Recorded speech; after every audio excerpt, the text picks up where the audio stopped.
Good afternoon. Hello.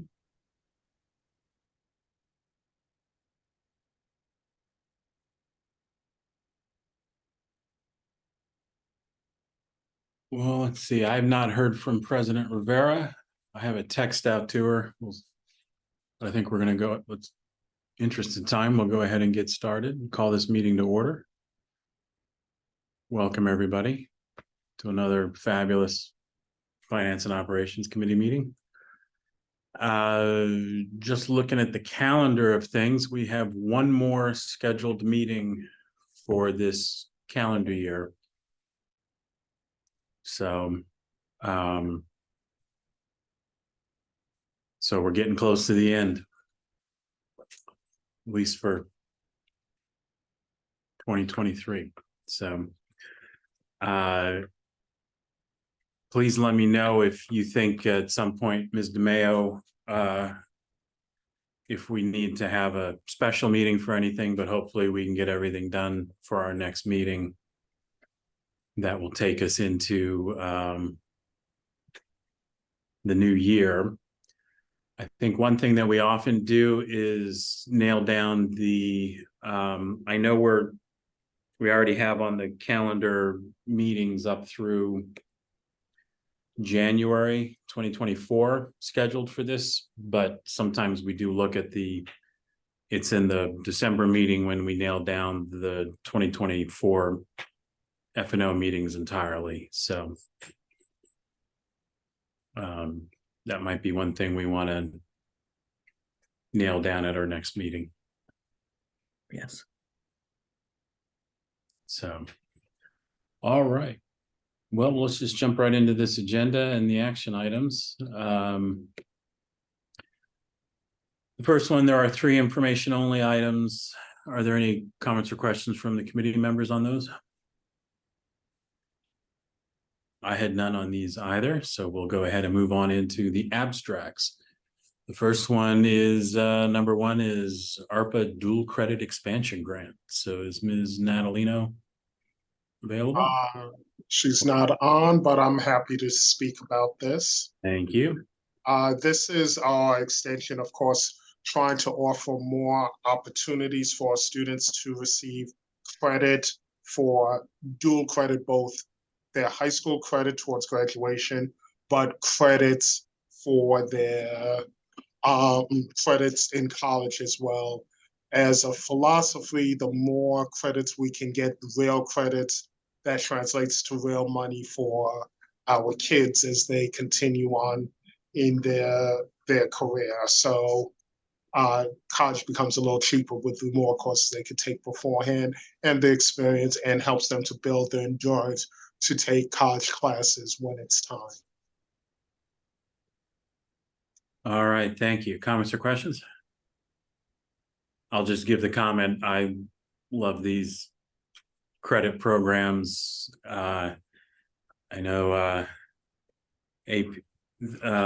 College Board would love everybody to be taking AP classes and pass that test and have the potential of getting credit for it, but a college credit is a college credit, and for most schools very transferable. So yes, absolutely, it's a real credit versus a theoretical credit. Yeah, and it does also have the benefit of showing a student that you can pass a college course. So you are college material if that's what they want. They've already passed one or gotten credit for one. So Ms. Hannons, you have a comment, question? I just happened to pull up my notes here. I think there's a date issue. It says January 17th, 2023. Oh.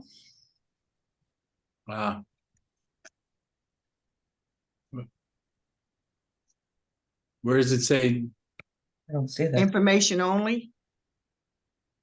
Oh, I'm sorry. We were in the abstracts. Oh, I'm sorry. Oh, I see what you're saying. There does look like a date typo in number 1.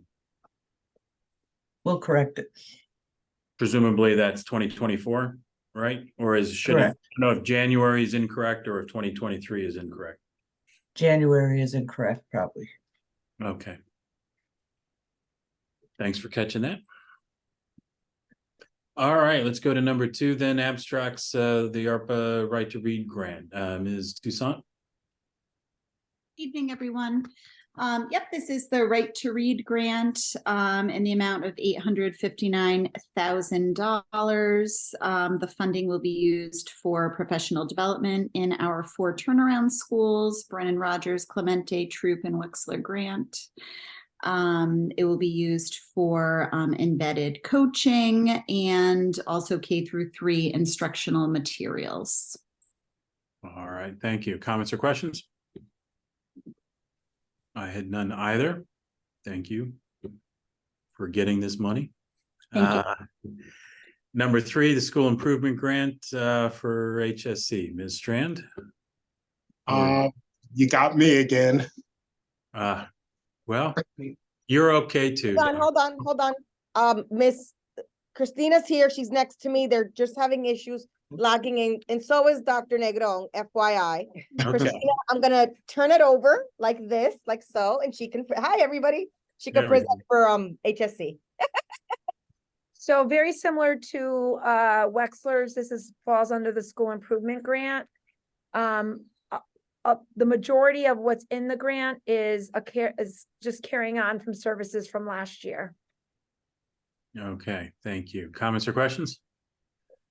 I had none either. So thank you also for you all finding the funds. Let's move on to the agreements. First one of which is an agreement with New England Science and Sailing. Mr. Manacho? Or if there's someone else that can speak to it.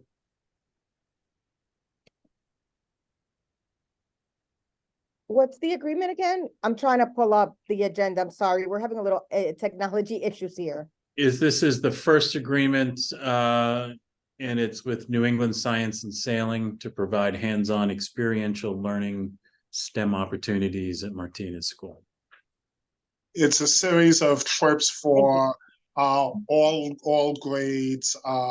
Some of them are classroom experiences for K1, 2, 7, and 8, and then field trips for 3, 4, and 5, and headed out to Stonington for 6th grade to continue the experience. As Martinez is STEM and Sky School, this is part of the work that they do to go along with their magnet theme. All right, thank you. Comments or questions? Thank you, Dr. Yes, White. Dr. Yarbrough? Yes, thank you. My question was, what process did the staff use to get this contractor, and whether or not it's one of our approved processes? I believe that they followed the process through in conjunction with the YFCE, and yes, they did follow the appropriate protocol to identify. Okay, what's the YF that you mentioned, the YFCC? The YFCE, the Youth Family Community Engagement, Gemma's office. So through that office, you're looking at me like, what? Is that the appropriate process? Yeah, so what happens with partners that are doing after school and enrichment programs, because of some of the feedback that you got, okay. Thank you, it was echoing. One of the feedbacks that the board had said was that to have a process, so they go through like a rubric process through that office, so it's centralized, and then they get approved, or no, it's not in alignment with our district. So they did go through that process. And I should Okay. have said the whole name of the department, the Youth, Family, Community, and Engagement office, because Gemma would be like, what? Okay, got it. I have the acronym now. Thank you. Yes. Okay, I think that, well, I guess for the future, I would ask the staff that's preparing this to write that in. Okay. Because it looks like they just selected this organization and kind of claim, I think, that they're the only one in the area to do this work. But If that is the case, they should have added a sole source letter. But I can get back to you on those details. okay, thank you very Okay. much. You're welcome. Okay, and you'll be able to get back to us this week? Yes, I will. Thank you. Yeah, and it might require updating the information that's posted to reflect that. Okay, Because it does look like they're saying that this is basically that they're a sole source, but without the sole source. okay, I'll double designation. check, and then if they need additional information for you guys to identify that, I'll make sure that it gets done. And if they use the RFQ process, they're not noting that in the documentation. So Okay, one way or another. Thank you. thank you. Thank you. That said, it sounds like interesting programming, and so, but we need to have things match up. Anything else on this item? We'll go on to agreement number 2. This one's with Trifecta Ecosystems. Is Ms. Cass available? You got me. So look, this is the most I've It's the talked to Doc the White FNOs show. for a while. Yeah. So Trifecta, by now, I believe the board should be familiar with this one. They have projects at Martinez, HSC, as well. Already, this is the raised bed projects, as well as in other schools, it's the hydroponic growing. So this is continuation of that, bringing that experience out to Nathan Hale. All right, thank you. Comments or questions? All right, and this one is if I remember correctly, this group has been designated a sole source, and sole source letter Yes. is attached. Is attached. Yeah, I don't see it attached. Maybe I'm wrong. Oh, okay. May not have made the copy, the copy, but there is sole source for it. Right. So my suggestion would be if we could have that the documentation amended so that it's there, because it says it's attached and then it's not attached. So it's we could just add that. Hearing, seeing nothing else in this one, we'll go to number 3, which is an agreement with Infinity Music Therapy Services. Ms. Jackson. Hi, before we start, I just need to make a correction to the dates. So currently what you see is 11/7 to 5/31. I need to make a correction to the dates for 11/28 to June 12th. Okay. And really, this is an agreement for us to be able to provide specifically for our specialized classrooms, music therapy for classes where, again, we have providers that come into the classroom really to be able to provide music for some of our students where otherwise it may be somewhat of a challenge for them to go into some of the music classes, children who may have some sensory issues and things of that sort. So this is a vendor who's been working with us to provide this additional support and service for our students with disabilities within our specialized classrooms. Not all of them, but within a portion. All right, thank you. Comments or questions? I had none on this item either, so thank you very much. We'll go on to number 4, which is an agreement with Gateway Community College for composition and medical terminology courses. Ms. Red-Handens or somebody? Dr. White, is this you again? I will pick this one up too. I can jump in too, Dr. White. Well, I'll start off. Of course, HCAP has been our Health Careers Academy pathway that we've been building out at Hill House, and this is continuation of the courses needed to continue for the pathway and working towards that. And Mr. Negro, anything else you want to add? Continuation of the programming. Okay, comments or questions? Dr. Yarbrough? Yes, just a question of what we paid in the past for this arrangement.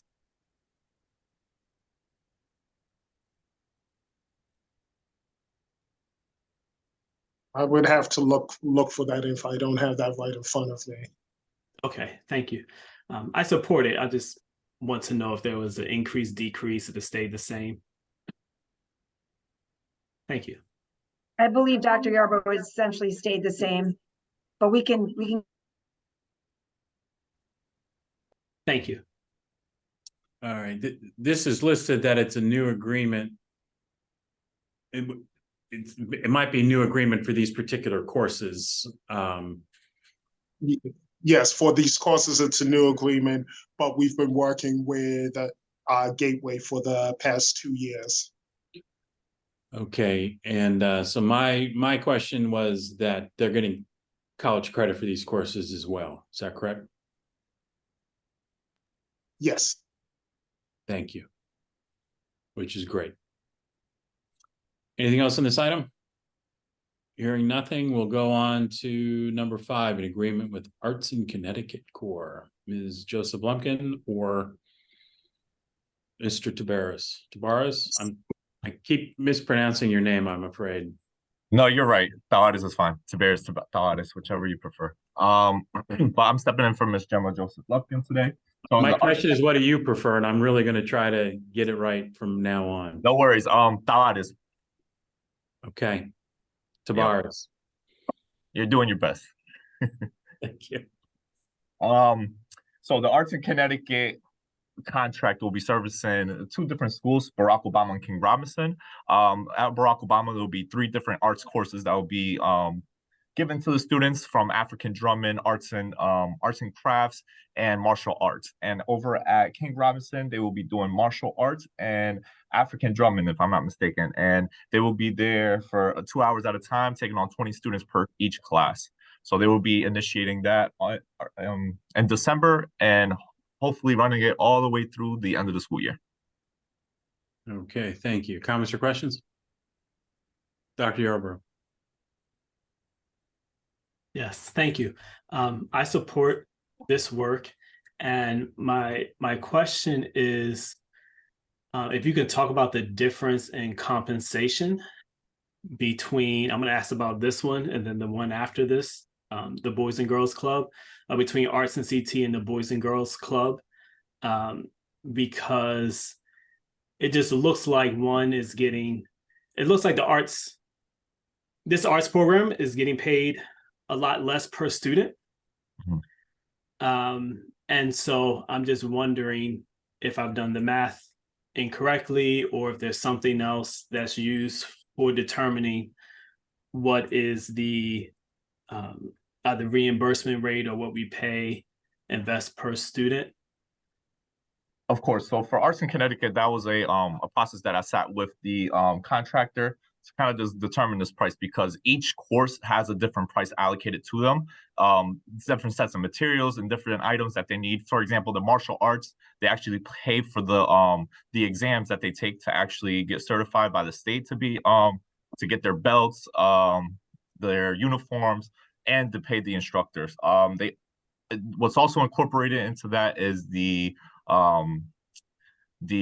coordinator that oversees all the Arts in Connecticut programming, and they pay for 2 instructors per class. Now, I know that Barack Obama has more sessions and compared to King Robinson, but they are actually being offered 3 different classes and when you divide that up by the total number of sessions and the amount of classes, it actually equals out to be a little less, because we're asking for more instruction at that site.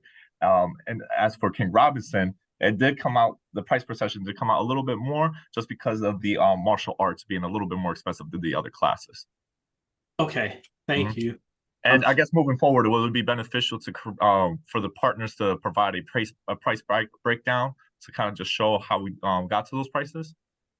I don't know, maybe, and this is my observation, that when I look at this, the documentation for Arts and CT, it says that we're able that it's $358 per session, and it's up to 60 students per session. For instance, for Barack Obama School, so that's what I'm toggling between notes. So $358 per session for up to 60 students, and when we go to the Boys and Girls Club, it's $480 for 3-hour sessions for 40 students. It just seems like the Arts and CT might be underfunded compared to what we are investing in Boys and Girls Club. And right now, I don't have a suggestion for what the rate should be, but I am just trying to think about equity and compensation. One of the things that I really appreciate about the work that you've provided with Arts and CT is that you have documentation from the reviews, from the on-site visits. And I've been looking for that for a very long time. So thank you for providing it. And it makes me wonder if they were receiving more per student, if that would enable them to hire staff, which will help them to work on some of the classroom management transitions, et cetera. So I don't have I guess I'm just making an observation and have a request maybe for your department to look into how exactly we are funding and supporting these particular programs that they're completely depending on us to invest per student, per staff. But I do support this particular program that's in front of us. Sure. And just to provide some insight, the Arts in Connecticut compared to Boys and Girls Club is worth the price comparisons are different, of course. Boys and Girls Club actually provide us more days. They're Monday through Friday, and they're working with Bishop Woods is Monday through Friday, and Brennan Rogers is Monday through Thursday. But they have more staff, and they're working with more students per at each site as well. So that's why the price. And compared to Barack Obama, King Robinson, even though it's a total of 60 students, each class is broken up into increments of 20 students. So for the Boys and Girls Club, they have more staffing and more students, and they're there more days out of the week. Okay, thank you. So that helps a little bit. I guess when I'm looking at the per session for a 3-hour session, one we're paying for up to 40 students, the other we're paying for up to 60 students, and it seems like Boys and Girls Club might be $12 per student, but it looks like for the Arts and CT it might be $4 or $5 per student. But that was quick math, so it may not actually be what is actually happening. Of course. Thank you for that, Walt. I'll just add just some things that I've noticed over the years. Sometimes, so I notice on the Boys and Girls Club, they're also having meals for, at least during spring break, I think. So and then sometimes the things in the past that I've seen come through here, consumables and other things might also be, literal consumables in terms of a meal, but also some of the programs have stuff that the kids use. So it's not just the staff, it's materials that they're gonna use and use up, like a kit of some sort, or for some of the cooking classes, there's food costs to buy the ingredients for the students. In some cases, there's booklets and things that they get. So thank you. Okay. Anything else on this item? And I guess we've actually also talked about the Boys and Girls Club. Is there anything you want to add on number 6? Yes, I had just mentioned they will be supporting Brennan Rogers and Bishop Woods. Brennan Rogers 4 days out of the week, and Bishop Woods 5 days out of the week. And then they will also be a participant of the Spring Fun Club, where they'll be taking on a total of 43 students for 5 days out of the week during our vacation camp. And they will be providing full day programming with meals and other items included within their pricing as well. All right. Anything on the Boys and Girls Club that we haven't covered yet? Okay. Thank you. Thank you all. And it's and the Boys and Girls Club, it's extended school programming. I missed it. Are they doing stuff in the mornings as well? I know in the spring break it looks like they are. Are these during the school year? It's after school activities, and then sorry. So the Spring Fun Club is a 8 hours programming from the AM to the afternoon. But the programming done at the school, Brennan Rogers and Bishop Woods, that's all extended school hour programming. So it's after school. Correct. Yes. Thank you. All right. Hearing nothing else on this, we'll go on to number 7, agreement with Public Good LLC. So who is speaking on this one? Mr. Wilcox, this is a resubmission of an agreement that was previously withdrawn due to questions about the selection process for the vendor. This was for the Head Start recruitment campaign and outlined in the memo from Dr. Negron. It talks about the process that we use to investigate how this occurred and recommending, asking the board to approve the agreement because the vendor did work in good faith. Staff was in their communications was not clear to the vendor that their agreement had not been approved and that they were not approved to go forward. We were not able to do an RFP process because they had already performed some of the services. So in good faith for this vendor who has done work for this department and others, that we approve their agreement so they can be paid for their services. And as a part of Dr. Negron's memo, talks about the training that needs to occur for staff around this issue of getting contractors and when they start and how it's done. I don't know, Dr. Negron, if you have anything. Yes, Dr. Negron? Because making sure that we're not echoing. I want to, Pat, thank you for providing the overview. But like Pat mentioned in submission of my memo, right, clearly there's some procedural items that need to ensure that all departments are following. Pat did a great job in helping the team sort of like conduct a full investigation, what happened this summer.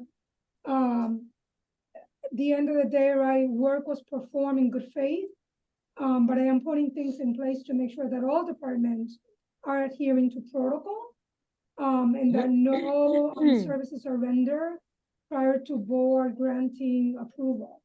So again, a lot of this stuff happened summer. I'm not sure what happened prior to my arrival, but I can assure you at least the training that we're bringing forth to all departments so that we don't find ourselves in this situation again. But there is now we have to pay for services that have been rendered. So that's the situation that we find ourselves in. All right, thank you. I'll just add also as other background from the Head Start, because I'm serve on the Head Start committee, that I do know that the not attendance, but enrollment for Head Start is a concern for Head Start staff and for Head Start. It's a concern for the staff because it's a concern for the Head Start program. So I can also imagine people wanting to get the work done. But I have some other comments or questions, but I'm going to see if Dr. Yarbrough has anything first. Yes, Dr. Yarbrough. Thank you, Dr. Negron and Mr. Mayo. I do support us paying for the work done. So I will support this moving forward to the board. And Dr. Negron, I appreciate the memo you put forward about the review and also steps to take to kind of improve the process. So I appreciate that piece. And I have a question that doesn't have to be answered right now, doesn't pertain to the memo, but I am curious what metrics are in place to see what return we are getting for the type of advertisement we're doing. I think there should be a way to now at least estimate what our drivers of enrollment are and how much the advertisement is contributing to that, and also which forms of the advertisement are contributing to that. So it may be sophisticated links and QR tracking codes, et cetera, that the vendor may use, but it also may be us, which this may be done. I don't know if the results, if the data are already collected, but when someone enrolls, you know, what made you enroll, or where did you see advertisement, or some kind of way so that we can actually make sure we're investing our dollars in a place that will lead to increased enrollment. Given Mr. Wilcox, what you said about it being important that we increase our enrollment numbers. But I do support us paying for this work that's been done and the training that's going to move forward. So thank you very much. So I will just say that there is the Head Start group is the district is pulling together a group to look specifically at Head Start attendance, working with somebody from the Head Start regional office on this issue. And so I think this would be a good time to be looking at, like you said, the drivers of enrollments and how the advertising, how that works. I also think that there is, an active parents group through the policy council that also might be of help. So I think there's some potential there to get at some of those, things. So I think now's a good time because I think they're going to start meeting in December to work on a very concrete plan as to how to get enrollment increased. Dr. Negron? No, I just want to again thank you for your patience in allowing us to go back and fully explore what had happened. And again, for supporting our ability to get the vendor pay for the services rendered. Really appreciate that. Yes, thank you. I have a couple comments and maybe a question or two. As far as the memo goes, I do appreciate that the district did take the work, do the work of conducting an internal investigation. Your memo states that you all were looking at the invoices, emails, talked to staff. Sounds like some good Comer no fault fact finding to figure out what the issues were.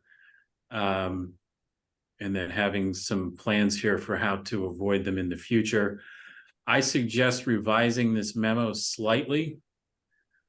I think it's pertinent. Part of the reason why I'm also supportive of this is that this is a vendor that we did, this committee, and at the prompting of one of our colleagues on the board, did take a look at this when it was, they were originally proposed by the, I'm trying to remember, the magnet school enrollment office, and they did go through the process of a request for an RFP or a bid process through the city portal. This group won that bid. So I think that is pertinent information in the point where it said, I would just have a few more data points on that had you have the bullet point that they applied through that RFP process. I would go ahead and just put the meeting date, I guess is what I'm saying. Yes, that's what I was thinking as you were saying those things. We'll just pull the original date in which the item came forward through FNO. Yeah, just in case, because I could imagine if some board members might have questions about this and might want to go back and take a look at that and confirm that, or to look at that. So I think just having the date that's there. And then I also think having a bullet point where where you mentioned that staff are under a tight deadline, but it's a sensitive area. We've been under enrolled in Head Start since COVID, during COVID and after COVID. And so we've had warnings for the last year that they were going to start enforcing their enrollment requirements, or they were going to adjust our funding because it's based on per student funding. So I think that is also, it's just background. It's not an excuse, but it is just some of the thought process. And then finally, I think what we need to do is your point about the actions moving forward is we did have the charter revisions did pass. So this is, now we have clarity on where the city purchasing policy is going. And we've been talking for months, we need to update ours and have a concrete flow chart or timeline or something to help staff comply with the rules. So I do think that we need to put some dates on when we're going to work on that. I've taken a look at the purchasing policy and have some thoughts, but I would appreciate it if you all could identify some staff to help with the process of updating that. I know people have been working on it, but I think we need to get some meetings on the calendar. I'm happy to be a part of that. I don't know if other committee members would like to, but we do need to finalize that now that we have clarity.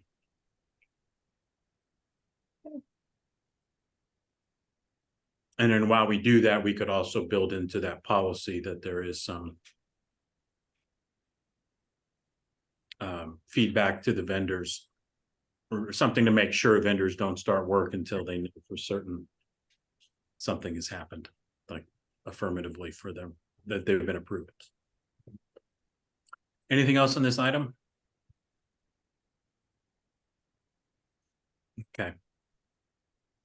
Well, I think it's unfortunate, but you know, this is, I think it's been dealt with appropriately, in my opinion, and I think it's also instructive and will help prevent this from happening in the future. And it just underscores that the work starting before board approval is problematic. So even for routine things, let alone if there's something that there's questions and issues on. All right, hearing nothing else on this, let's talk about boundless literacy, agreement number 8. Ms. Toussaint? Yes, thank you. Boundless literacy, we are requesting $175,000 out of ARP ESSER 3 to have 4 teachers out of ARP ESSER 3 and 1 out of SIG. Wexler Grant has requested 2 teachers, so 1 would come out of ARP ESSER, 1 out of SIG. Their school improvement grant for a total of 5 teachers at $35,000. These are Orton Gillingham trained teachers. They are highly skilled and highly trained teachers to work with our students who are struggling with early literacy skills, and they may be on the older side, on the older end, but they're still having difficulty with phonological awareness, phonics, breaking the code. And Orton Gillingham method is tried and true, known to work with students with code-based reading difficulties. We want highly skilled, trained educators to be working with our most vulnerable students. And this is a fantastic opportunity for our kids. Boundless Literacy also has worked in 2 of our schools. It's a nonprofit. They've actually worked and gone into our schools for free at Jepson and at Barnard last year. And they've yielded really good results. They're in those schools again this year. And though they were unable to go into the turnaround schools free of charge, they were able to give us an excellent rate from January till June this year. All right, thank you. Comments or questions? My only question is related. So these are to bring in teachers for reading interventions. And I'm just want to confirm that the teachers union is aware of this and that there's not, I don't know what the process is when we're hiring specifically teachers as opposed to other professionals. When we have certified teachers, maybe not with this training, but I just want to make sure that this is allowable under our contract. And if it, so has that been looked at? They're not part of the teachers union. They're not hired as teachers. They're hired as contractors. Right. I just want to make sure that, I mean, for some of these things, it's quite clear, you know, when you're bringing somebody in that we don't have the skills on site. I just want to make sure that I could imagine some might think that we're supplanting union teachers. I just want to make sure. Yes, Ms. DeNegre? Yeah. So to what Ms. Not said, it's not conflict because their role is, it's part-time and they're more like a tutor than a certified staff member. They're only going to be seeing identified students in an intervention. It's aligned with the role of a tutor. If that helps. And we hire tutors all the time. Okay, it helps. It just, right, it's just here, it's specifically talking about teachers, so it's that's what raised the question. I imagine it might raise a question for somebody else on the board as well, that they would just want to make sure that we don't want to create issues and make sure that everybody's aware of things that are happening. So, okay, so these are tutors that are going to come in for some amount of time. They're also trained teachers in this method. They happen to be certified teachers. But they're not coming in for the full, they're not coming in and teaching full classes. They're coming in as tutors to, okay. I understand now. Okay, thank you. That question might come up again next week. All right, hearing nothing else on this one, let's go on to number 9, agreement with Northwest Investment Consulting. Mr. Lamb? Thank you very much. Bear with me.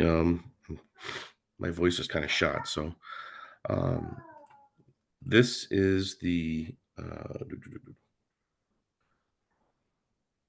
agreement with Northwestern Investment Consulting, providing services to the paraprofessionals money purchase plan as per the guidance of the money market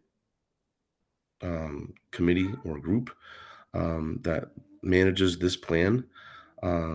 It's for $33,000 and it is under the exempt professionals. And there's a 37% increase in the agreement only due to the number of months of service. Last year it was only an 8-month term. This year it is a full 12-month term. During the quarterly committee meeting with the management plan group in December, we'll be looking to move this to a multi-year agreement and bring this back to the board in January. Okay, thank you. Comments or questions? I had none on this one either. Thank you. We'll go on to number 10, which is an agreement with Spiegel's Partners for rooftop addition at Sound. So, Mr. Finelli. Hey everybody, so this is for design services with Spiegel's Architect. It's going to be actually both for the architectural and engineering services to the addition of the foot building at Sound. So we're going to be adding about 2,400 square feet of classroom space, as well as redesigning the roofing structure and adding a rooftop chiller unit. All right, comments or questions? Dr. Yarbrough? Yes, Mr. Finelli, thank you. Yeah. Will you please talk about the motivation for this work? So we know that the school is definitely not large enough to house the facilities and the children that are in this building. I guess under current state guidelines, they have to have certain instructions in certain buildings per their grant from the state. So the foot building is fully funded through the state educationally through the year, and they are underspaced, I guess, for the English department. So right now they have the English department in, I think, McKinley, which they're not supposed to have because that space, I guess, is owned by the city and funded by the city versus the state. So to my understanding, principal came to us and asked for additional space and just asked what we could create. We knew we had to redo the rooftop chiller unit. We knew we had to do the roof over. So we took advantage of adding space to that building in order to house the teachers and students that they're requiring. Okay, thank you. Yeah, yeah. Do you have a sense of what the end investment will be for the addition of it? I'm guesstimating probably around 2 million. It will be funded through ESSER, but somewhere around the $2 million mark. Okay. And this is additional money that will come in, or is part of what's already been allocated? No, it's part of allocated. It's already encumbered under ESSER. Okay. Yep. So I don't quite understand that, but I'll investigate that. So because we're doing the rooftop unit, do we have it already? Do we already have it earmarked and we saved? do. Okay. We do. All right. Yeah. That's the question. Yeah. Yeah. Thank I'm you. sorry. Okay. Yeah. So yeah, so that's the money that's allocated. So this work's going to be able to be completed by whatever it is, September 30. Yes. Next year. Yep. And so, yeah, so out of the ARP ESSER money, there was some funds allocated towards facilities, which has been paying for some of the HVAC systems and other types of repairs. And so this is the chiller unit is part of that HVAC, and there's also going to be additional classroom space. Yes. Okay. And the roofing is a part of that. Yep. Okay. Dr. Yarbrough? Yes. As far as the architectural design and the other components that are part of this initial estimate, I appreciate you kind of lumping it all together instead of having two separate distinct things that happen apart from each other, because I'm sure it's a cost savings to Absolutely look at it all at once. So thank you for the foresight in that. No, thank you. Yes. Mr. Lamb? Just for some context, there was just under $14 million that was allotted to the facilities team for various projects. We have worked with Keisha Hannons and the finance team to schedule out those projects since the beginning of ESSER. Now that we're in a position where a lot of those projects are going to start to appear before us, a lot of these questions may come up around what was specifically earmarked for these dollars. And that's certainly something that we can share. We've shared that with the Board of Aldermen already as part of the presentation that was presented. But it is certainly something that we can bring back to this group so that they could see that we're moving through these projects that were already identified. So that those are the items that are coming up before us now, and you'll see some of those later on within what's being presented tonight as well. Yes, having a chart that I can stick with and see how we're progressing. Yes, that would help. So if it comes forward, I'd appreciate it and thank you for it. All right. Yes. Thank you, Mr. Lamb. If that's something you can send us, that would be great. Or if you want to have it as a discussion item at the next meeting, either way, I'm happy to accommodate whatever you want. That would be useful. All right. Anything else on this item? All right, then let's go ahead and move on to number 11, which is an amendment to the agreement with NPower. Mr. Finelli. So this is the LED project, the upgrade of the LED projects for Career, Metro Business Academy, Troop, and Clinton Ave. This was already approved and funded through the 22-23 year. We're just pushing it over to this year because we're finally finished with the project. We have had delays due to scheduling of incoming products, but they are wrapping up. They're finished, so we're just asking to move it from one fiscal year to the next. Questions or comments? Dr. Yarbrough? Yes, thank you. I just had a suggestion that I made before, and it might be happening, is that we include, if we can, student learning in the construction work and this energy work. I think it would be a shame if we don't capture the transition, both in terms of numbers, what's changing with our consumption, and capturing what's changed with our consumption, and then some kind of way documenting the transformations. I just think we do a lot as a building committee. It would be great to capture it for learning. And I'll add to this, the students, yes, but also maybe the district seeing where investment is going in a visual way and in a numbers way. All right, thank you. Yeah, I do think that's great. It also could be as simple as the new lighting fixtures use this much power and the previous lighting fixture used this much power, even just on a one unit. I would imagine if our science supervisor knew that here's the basic number, you know, this fixture uses this, the old fixtures use this, and the new space is going to have 1,000 of the new fixtures, that just becomes an interesting math problem for those schools in particular, but any of our schools. And we have all that data available. Michelle Martinelli, our energy and efficient manager, she definitely can share that or send it out to the board, or whoever else may want it. Absolutely. Yeah, it might be something that our science supervisor might be interested in as raw materials for Sure. for that. So Okay, maybe our climate teachers as well. all right, thank you. We'll move into purchase orders. The first one is with CDW. Ms. Herrera? Good evening. This is the CDW for the Google Workspace for Education Plus. This is the platform that we use throughout the district to manage the classrooms, the interchanges to students and teachers. We use it for grading. And please take note that the contract is from September to September. We are working on trying to get it within the fiscal year.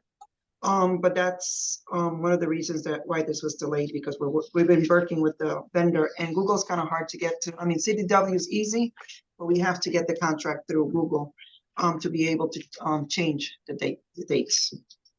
And we're asking to please approve. All right. And so I think for our purposes, as we've determined in the past, that's not an issue. And it doesn't make it a multi-year because it crosses a fiscal year. Am I correct in that? Are we going to be okay with city purchasing and the alders and all that? It shouldn't cross. I mean, we're trying to align it so we don't have in the future, we don't have any problems, but in the past we haven't. The problem we are having is because this comes in the middle of like the school program started. So because it's this way, then we have to look at how are we paying for this. So we're trying to align all of our programs, so that way we don't have any issues because of the new policies that the city is currently putting together. So we just want to make sure. But right now, as of right now, this is how it's been for the last 3 years.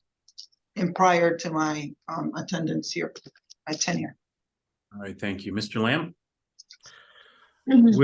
With multi-year contracts, the only stipulation for them going to Board of Alders is that they are greater than 12 months or do not have a sole source agreement or not under the extend beyond the term of a grant or capital.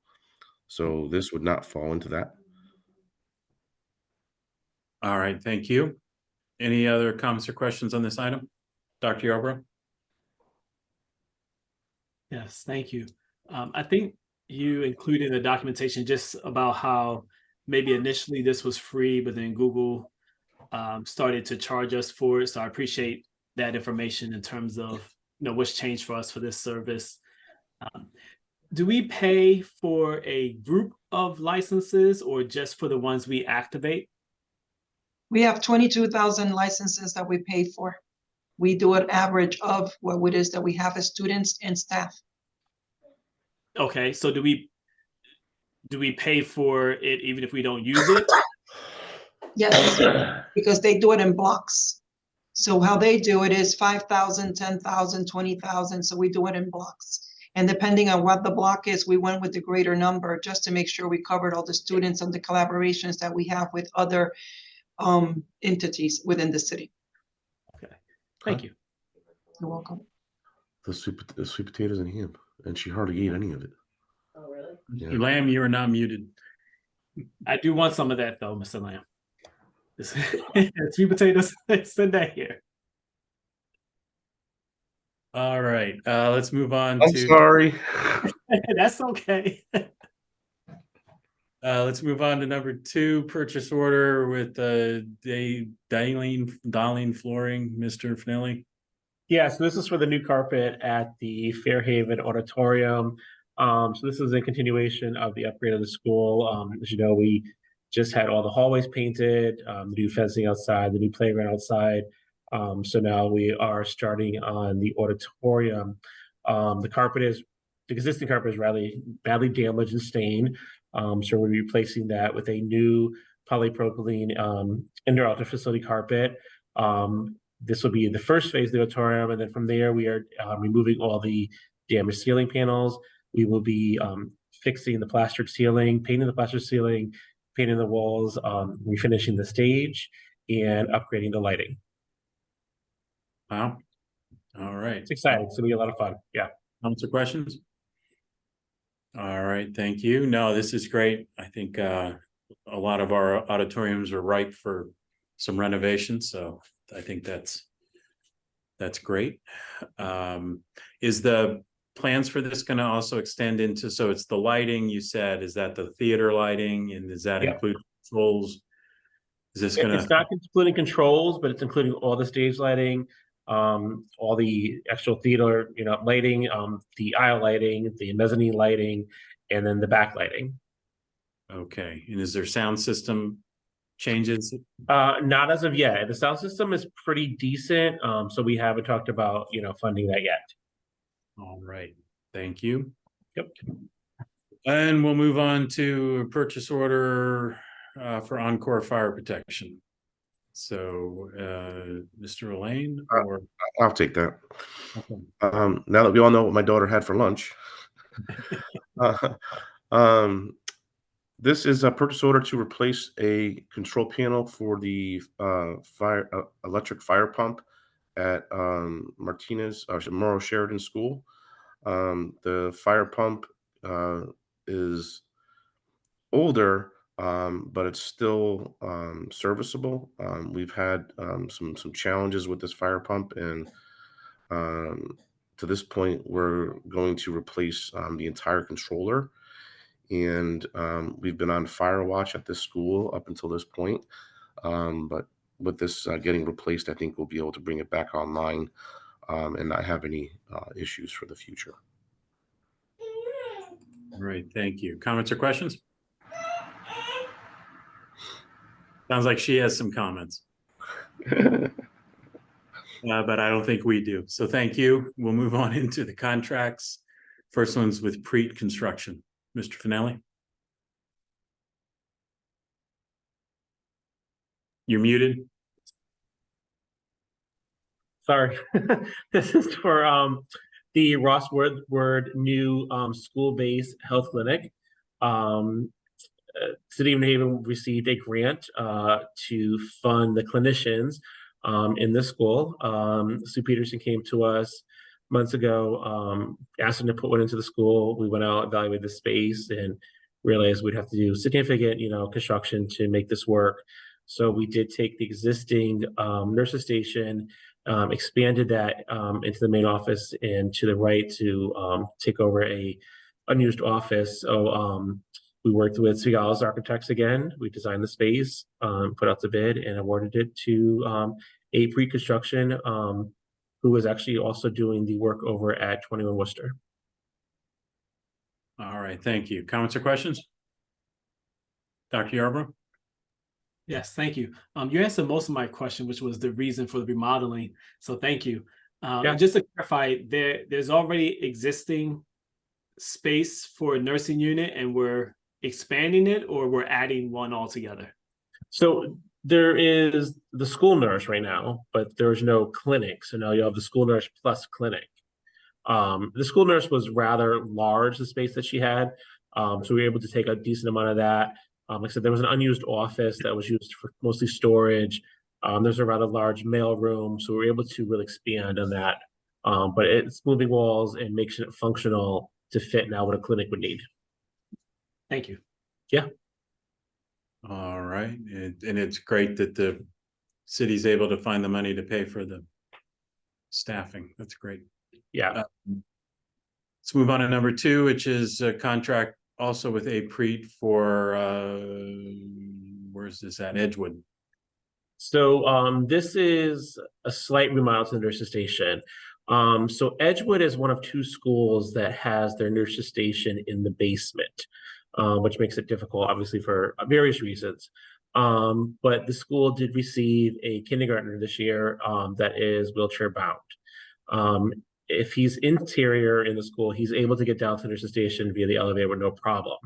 If he's out on the playground and God forbid there was an emergency, there's no way to get him into the nurses station. There is a fire door, but it's a 32-inch fire door, which doesn't serve to code. So we had to widen that door. And now because it's the basement level, we had to add a ramp to get him into the door and into the station. All right, thank you. Comments or questions? I had none either. Number 3 is a contract with Tucker Mechanical. So 3 and 4 kind of go together. These are both with Tucker Mechanical. These are for the new rooftop units at Clinton Avenue and Martinez. So we know we had the temporary chiller at Martinez. So both of these are going to be York mounted rooftop units, fully remodeled.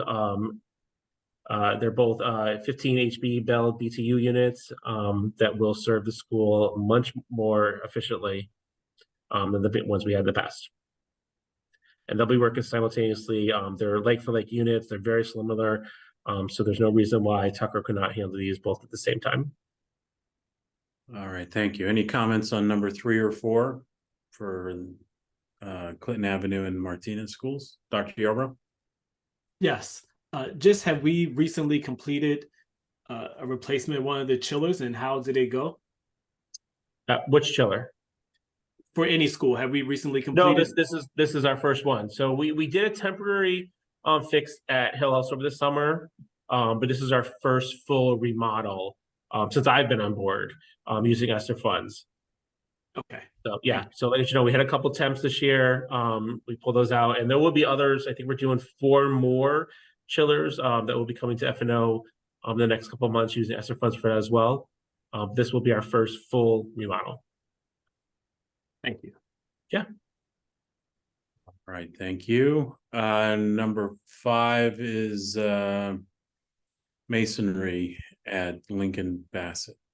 So Lincoln Bassett has an exterior ADA ramp, which is used on the front end.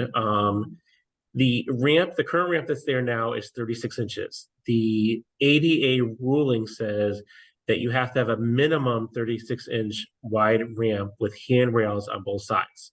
Right now, the ramp does not have any handrails. When we add handrails, that will take 15 inches, bringing the ramp down to 21 inches. So we have to widen it to add handrails. So once the handrails are up, you still have that 36-inch between the two.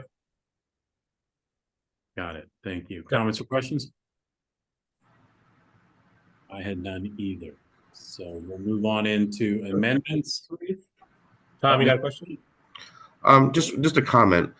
This also came up during the last ADA survey that was done for the district, and it's also something that came up by the voting registrar, because this is a voting site, and they do evaluate those sites for ADA access, and it has been brought up in the past. So it is a project that we do need to do.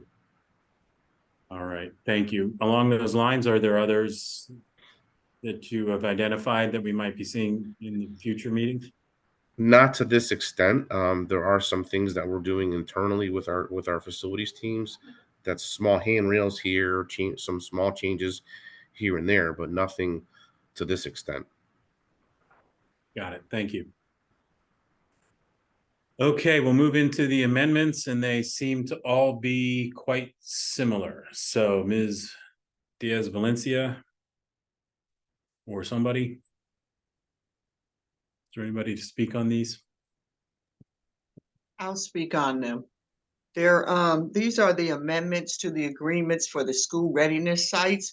New Haven is just a fiduciary for these funds. So what happened is that, and I had a good meeting with the state today, and they were explaining all the different pots of money that seem to be coming in around the school readiness programs. So we had our regular first agreements, and now these are the amendments to add the additional dollars from additional state funds that were provided to us. And they're all very similar, and these are the ones for the school readiness, and which is the sites are all, it's all the same formula, all based on number of student slots that they have, which are allocated by the, what is it, School Readiness Council? Is that correct? Yes, so we received some additional, they called it priority enrollment funds. So now these are the amendments to add those pots of money into the original agreements for the sites instead of drawing up all new agreements. Thank you. Any other comments or questions on these? All right, I had none, so I'm going to go ahead and make the motion to move these to the full board, and that is, I move that we send to the board with a recommendation to approve these 3 abstracts, 11 agreements, 3 purchase orders, 5 contracts, and 18 amendments. Second. Are there any discussion? Hearing none, we'll go ahead and vote. Dr. Yarborough? Yes. I'm a yes as well, and the motion passes. And we'll move into our discussion items, the first of which is our financial report. Ms. Hannons and Ms. Bourne, I assume. Okay, Christine, can you pull it up?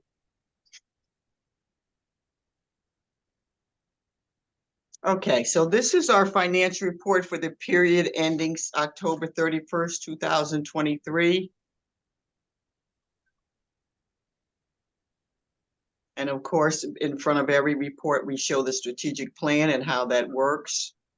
The financial reports, you're going to see 2 financial reports today. One is for the general fund, and then the others for the special fund. So far to date, our total expenditures are $61.6 million. General fund so far has incurred $36.9 million, and the special funds has incurred $24.7 million worth of expenditures to date. The financial report for general funds, and you can see we're still looking at a 4.78 or 4.8 deficit. And these are the areas of concern. We have been meeting with folks and trying to reduce expenditures wherever we can. And this is where we are thus far. We're still at 4.78. We have not received a lot of reimbursements. So once those reimbursements come in for the first quarter, then we would affect this, reduce the numbers as accordingly. And this sheet here, of course, is always we put in, it just shows us how to read the financial reports. If you're looking at the columns and don't understand them, this just basically tells you what's in each column and how and where it comes from. And general fund, this is just the summary, the breakdown detail of each category. So it shows you where we're spending and where, where the trends are, what we spent money on and what we haven't thus far. Wherever you see zeros, that's a good thing. And most likely those numbers, if there is a budget line in those numbers, it will be adjusted as we move further into the fiscal year of the reports. You could see back on that page too, a lot of our high trend centers are again the transportation numbers. Okay, and changes from the previous report, as I state every month, we're just basically spending. The spending is based on the salary line supported by reimbursements, where we would make at a later date. We also have vacancies, which are causing our numbers to not be as high at this point in time. Our overtime budgets are due basically to security and custodial staff shortages, summer cleaning, so forth and so on. ESSER funds will be covering some of the overtime costs, but we really need to look at now, because of the fact that we're reaching the cliff, we need to look at how to start curbing some of the costs, whether it's hiring what we need to hire or moving people around. I think with the security, with the contract, if I'm not mistaken, they went 12 months. So hopefully that will help reduce some of our projected deficits and the need for these, the overtime costs. With the non-personnel costs, a lot of the schools still had ESSER funds, so they're using those funds to do the things that are not budgeted in the general fund budget. We'll continue to monitor the tuition fees and reimbursements. We really concentrated on that. Christine was able to get some money in that districts owed us for last year, so kudos to Christine for that. Every once in a while she brings me good news. She goes, I have a check, and I'm like, yeah, you know. So, and we also will continue to monitor changes in utility costs. We're monitoring each month. So far, utility costs have been less than what we anticipated, but we just don't know what the winter is going to be like. I think Thanksgiving or to Wednesday, the weather's going to change already. So we're going to keep our fingers crossed. With our mitigation efforts, we're still using, since they worked, we've been still using the mitigation strategies that we used last year, where if we see a grant where we can reprogram unspent grant funds, we do that. We continue to review the salary, the hiring, to make sure that we're not, hiring folks that we know we cannot pay for in the future. We continue to monitor and request that applications, new grant applications allow us to grab indirect costs. I got some bad news this month, though, that our indirect cost rate, which was 6.25, has now been reduced to 5. I think it's 5.25. And there are a lot of factors that go into that. And one is when you start getting a lot of grants, it affects the amount of expenditures that you have, which would it'll look like, okay, fine, this is what you're getting all of this money from this place, but what are you doing on the other side? So we just need to be careful to see what numbers are going in and why the rate is going down. We continue to survey the other districts to determine if our tuition reimbursement rates are in line and whether we need to do an increase. We tried to do a survey that went flop because the other we could not get any numbers from other districts.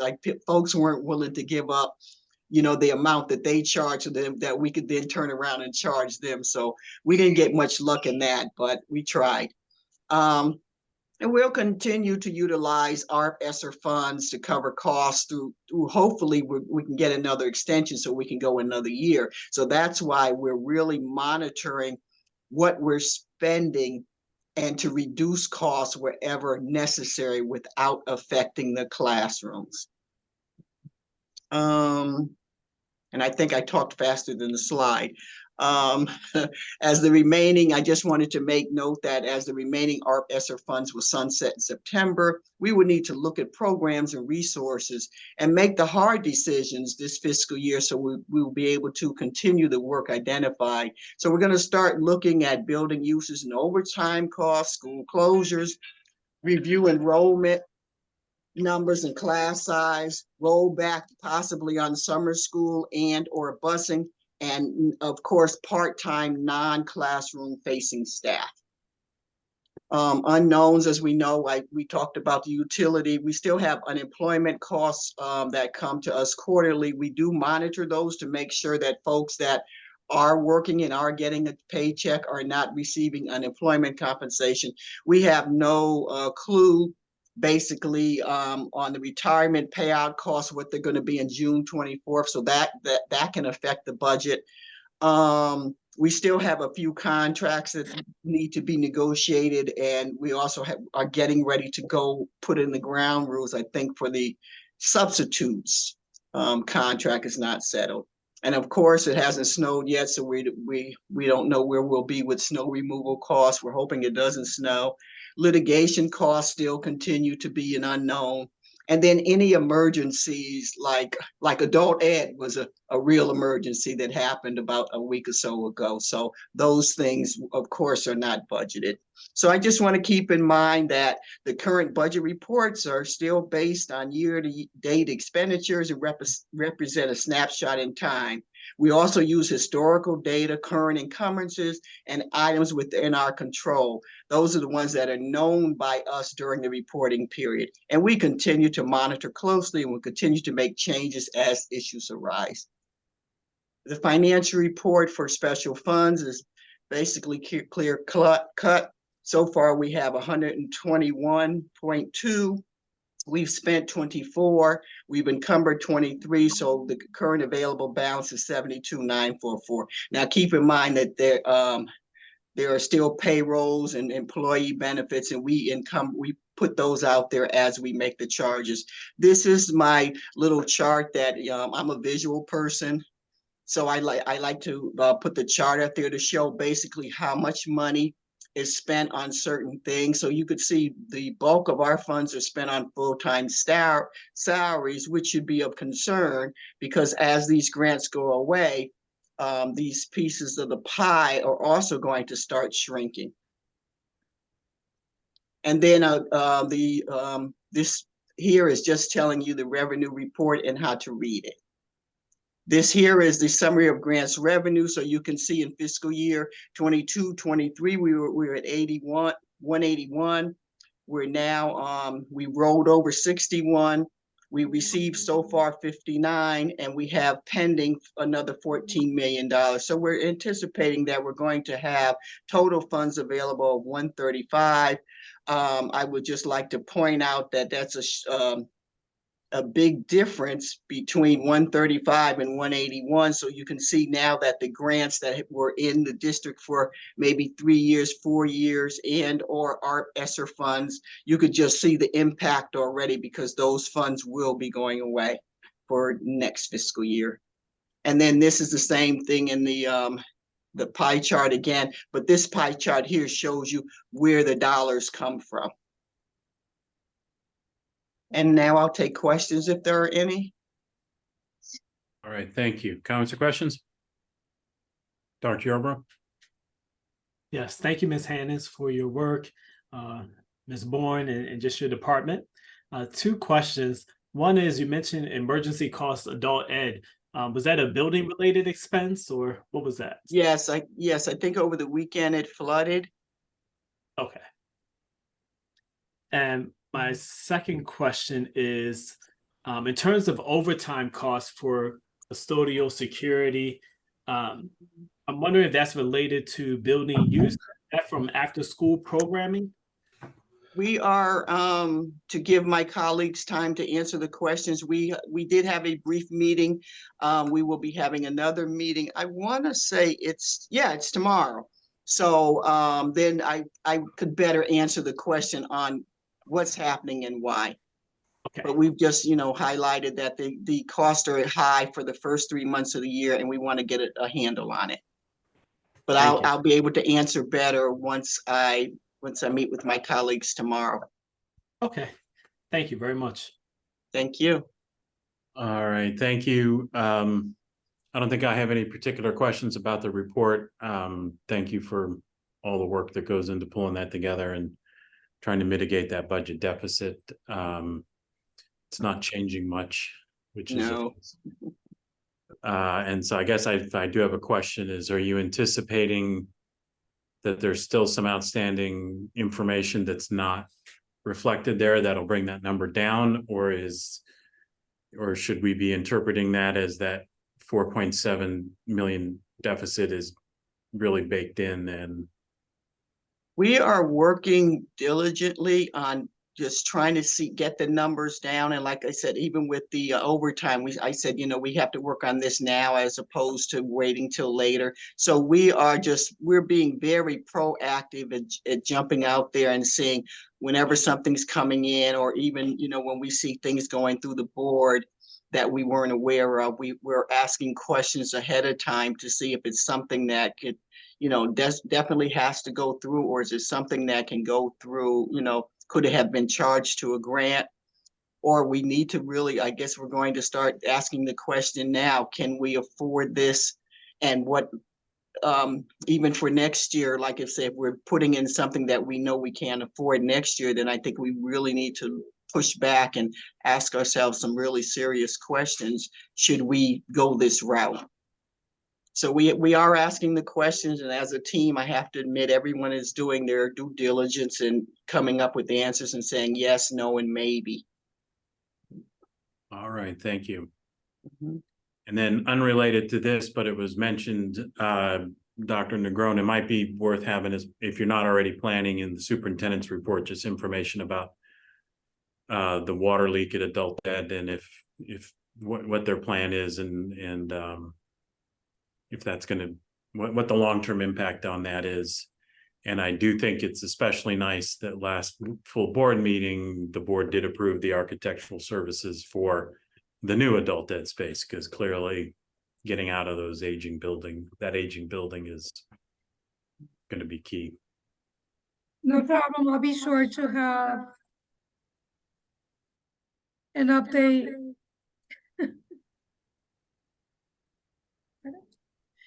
I'll be sure to have an update related to the timeline of all of the work that has been happening since the flood, and give you the information that we've provided. So I'll be prepared to do so on Monday. All right, thank you very much. So hearing nothing else on this, move on to the next item, which is school resource officer MOU. I don't know if there was anybody on the school side that wanted to speak to this, or I can, because I've been involved in this process for quite a while. So I don't know if anybody else was planning to speak on this. All right, I'll go ahead and speak to it.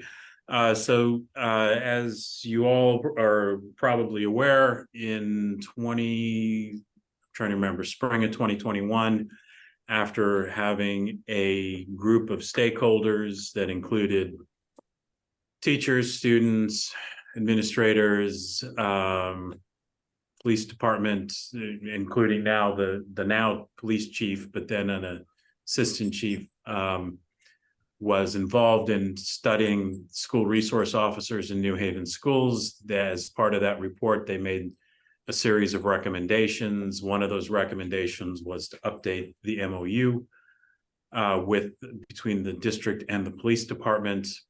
That work started, so that was approved by the board.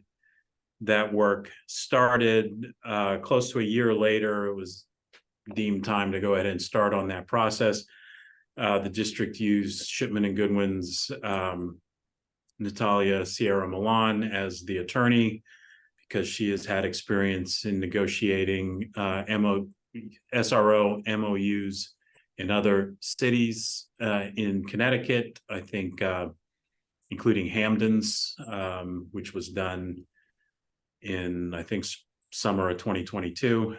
So a long, convoluted process, just because of all the different stakeholders involved with city labor relations, the police department, the police union, school district personnel, and I think also Corp Council is well weighed in. So the MOU has been updated and presented. My understanding is it has been approved by the police department and all the other parties, and the final thing is for the board to approve it. I'll note that it is a great improvement over the previous, which was pretty brief. Some of the things that you'll see is that it's addressing directly some of the recommendations that were in the report that the board approved, in terms of things like uniforms, like the SROs will have a distinct uniform that'll still identify them as police officers, but will be not the regular duty uniform that's typical in the city, and some other recommendations that were there. Attorney Sierra Milan also really updated a lot of student privacy information and tightened up language around, for instance, the MOU states that the police department will only have access to cameras in our schools in an emergency situation, or if the school district, through the superintendent or her designee, makes some of it available for some particular reason. So it's a lot of language really inserting the superintendent or her designee as deciding factors for what's happening in the schools, which is appropriate. So I'm happy to answer any questions that I can. I will also say that I think we have Attorney Sierra Milan is planning to be available for the a full board meeting next week. But also I would imagine she would be available to answer any questions that we would have. Is any comments or questions or anything I left out? Dr. Yarbrough? Yes, I have a, I guess, question about the memo, if it's okay for now. Sure. Okay, thank you. I'm looking at section 6. And yes, I guess mainly section 6. And part of the agreement speaks about that the SRO is not responsible for student discipline or enforcement of school rules, although the SRO may provide assistance to school personnel in these matters. And then at some point, or the next section, which is also listed as section 6, talks about a graduated response model. And my question is that what actually happens in our schools, or are the SROs kind of initially called upon to handle things? I guess part of my thinking is that I imagine maybe an SRO will only step forward and contribute help when called upon, but it's up to the district to make sure that we only call upon the SRO when needed. So one, my question is, what actually happens, and at what stage, right now in practice, are we calling an SRO to assist? And I think my second question is, are we going to put something in place to make sure on the district side, in terms of our training of everyone in the building and the other supports, that this graduated response model actually is implemented so that we can uphold this MOU and really respect, what we're saying we're asking for the SRO to do and to not do. I don't know about what currently happens, and maybe staff can speak to that. I do know that this is a change over current. It's definitely a change over the current MOU, which dates it back to 2011, I believe. And it will require an implementation plan to make sure that school staff is aware of these changes, and that the police officers in the police department is also making the changes as this is required. So I do think that that's a good point, that there should probably be an implementation plan that accompanies this. Dr. White, do you have something? Sure.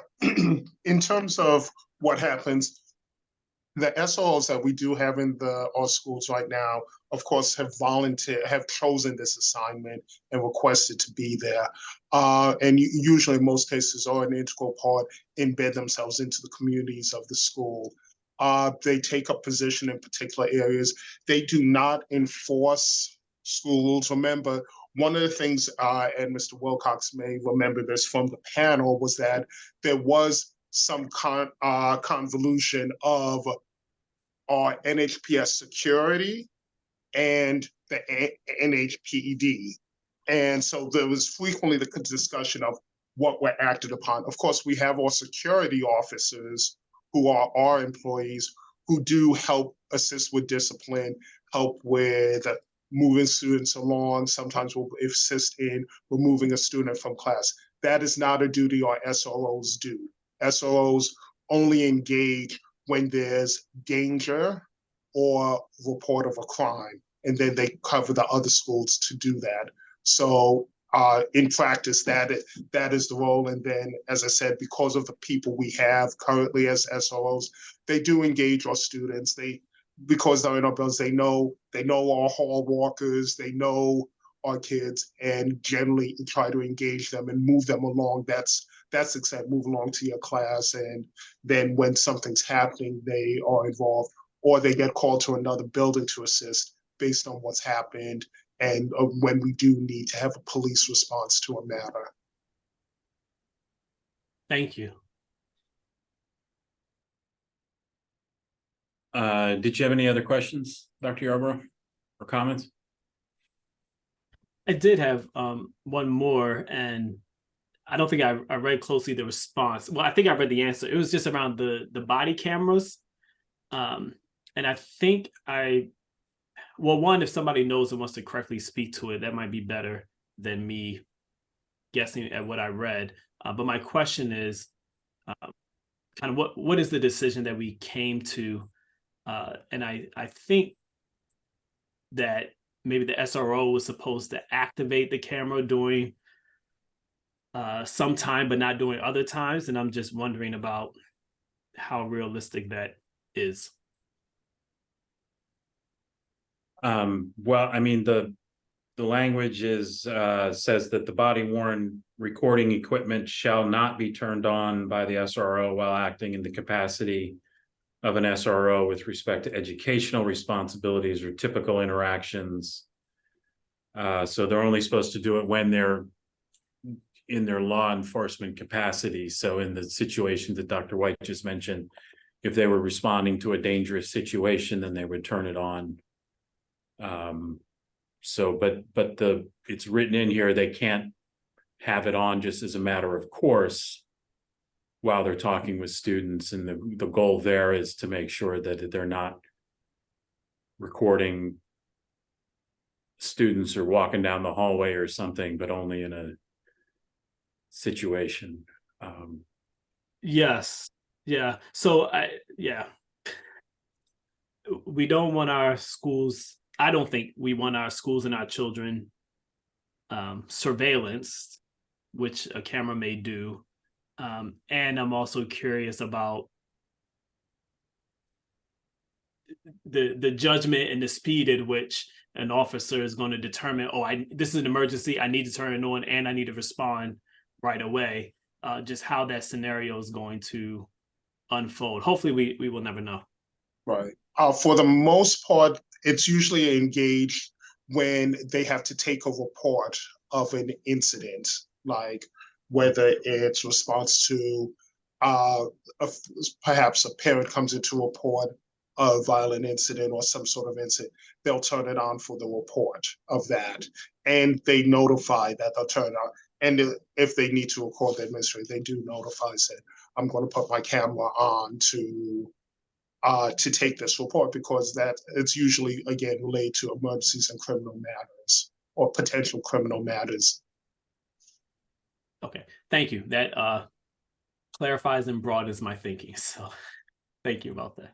I think it does address another point, though, and I think the MOU is clear that, you know, there are also police officers and when they're in the law enforcement mode, you know, like the cameras are department issued, so they're required to have, I mean, and this MOU makes that clear that, you know, any required equipment that their department, the police department, requires of them, they will have, which includes those cameras. But this does dictate when they should turn it on in the building.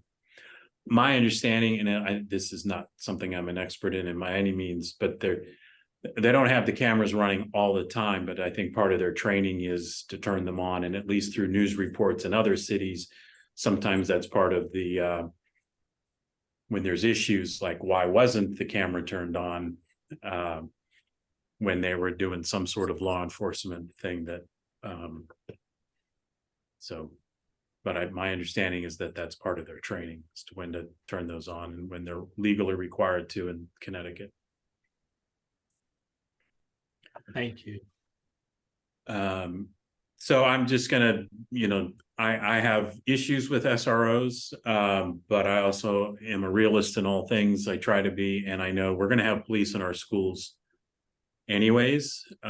Sometimes they're needed to be called in. Sometimes school staff might call them in, parents, students. I mean, when law enforcement officers get a call, they have to come in. I think it is with that reality, it's good to have some of these officers that are trained and part of the school community, so that might help de-escalate some situations.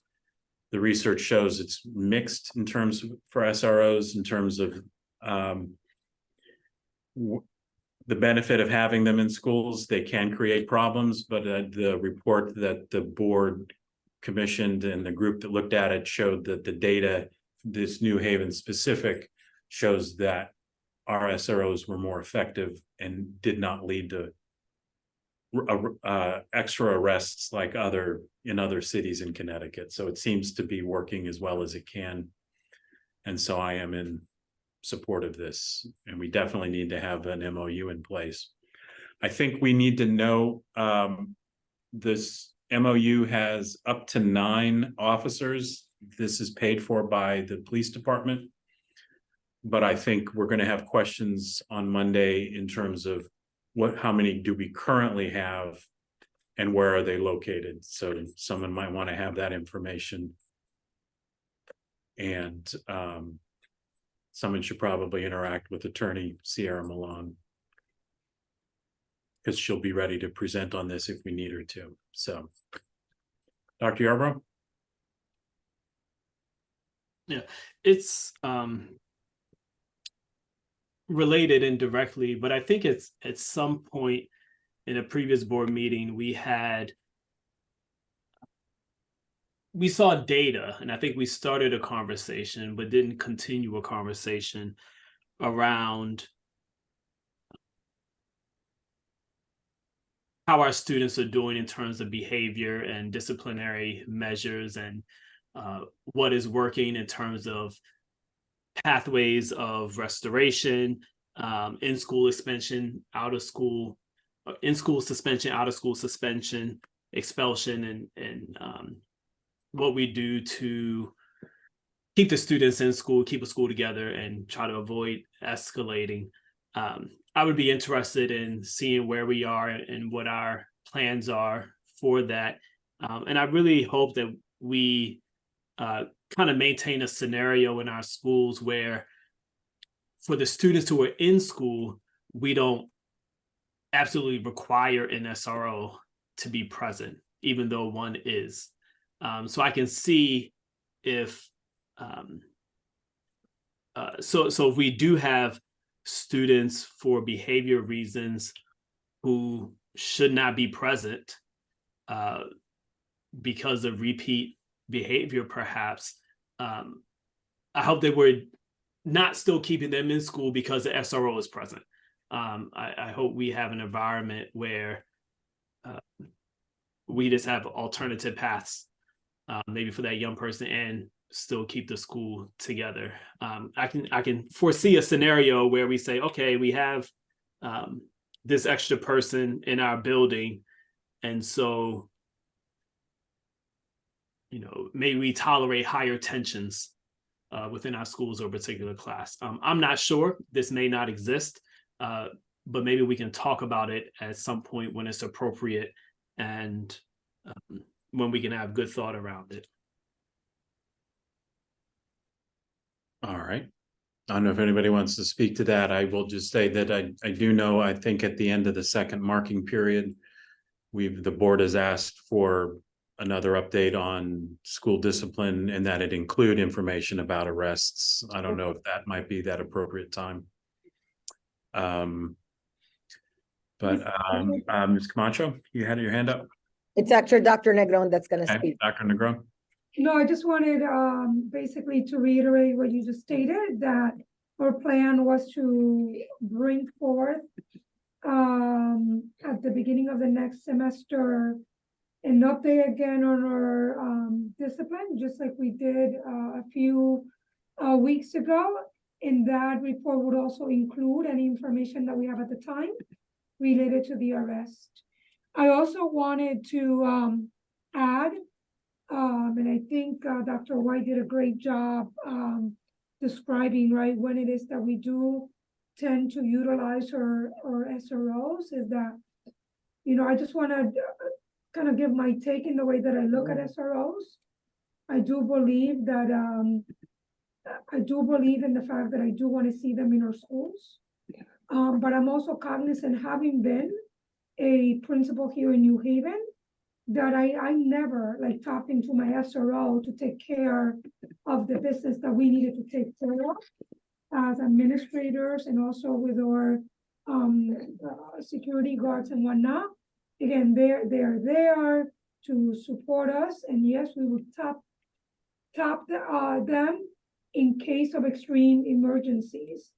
I don't want often or kids tend to be criminalized.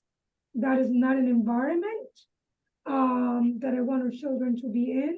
So again, I just wanted to reassure you that that's my mentality and my philosophy. But again, I do want to continue for us to have the partnership that we have with the police department and being very clear about the roles that we each play.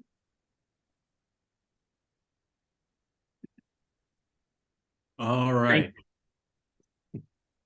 Is that okay? Yes, Dr. Yarbrough, anything else, or are you set? Yes, just two things. One, thank you for that. I appreciate that. And I was thinking of two things. One, the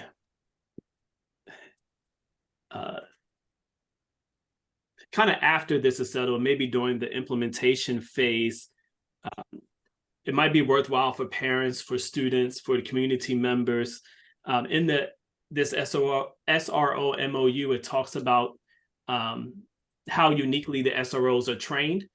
So it might be nice to have for the district to list out what that training involves so that people know that our SROs are particularly trained to be a part of our school community in a very limited but thoughtful way. And as well, it might be a nice visual to have a little graphic that says, when SROs become involved and when they don't. Kind of the difference between when you call 911 and when you call a special police number. There are some of us who don't pay attention, like me, who may call 911 for anything and they just redirect me somewhere else. But it's only called maybe for extreme emergencies, but then there's another police number that's called for everything else. Well, it might be nice to take this, was put in this, because I don't think anybody's gonna go back and read the MOU on a regular basis, but there's something that's listed here in terms of the graduated response model, even just a graphic that shows that in a little bit of a flow chart, or when different resources are activated within our schools, then that might help us to know we're not trying to make our schools a criminalized environment or overuse a particular resource, but we really do have a process and flow for how we build and navigate community. So that's all, Mr. Wilcox. Thank you. All right, thank you. And the only other thing I'll add is that I would expect some questions at the meeting on implementation plan, and so I would be ready for those. Okay, so I guess I'll go ahead and make the motion that we send to the full board with the recommendation to approve the SRO MOU. Second. Any discussion?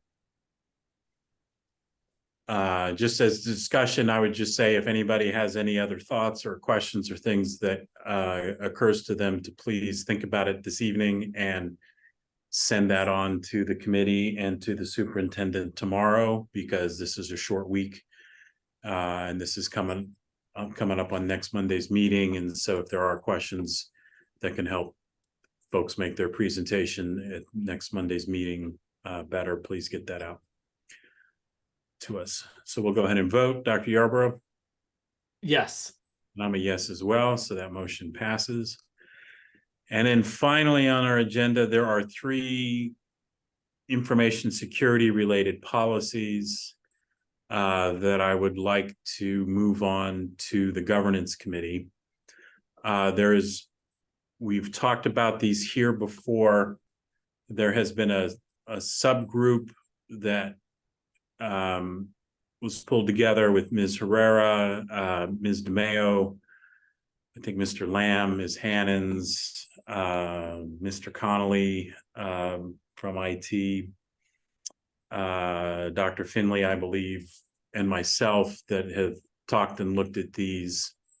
And so I think we've got these in a pretty good place. And if anybody has any comments or questions on these, now would be a good time.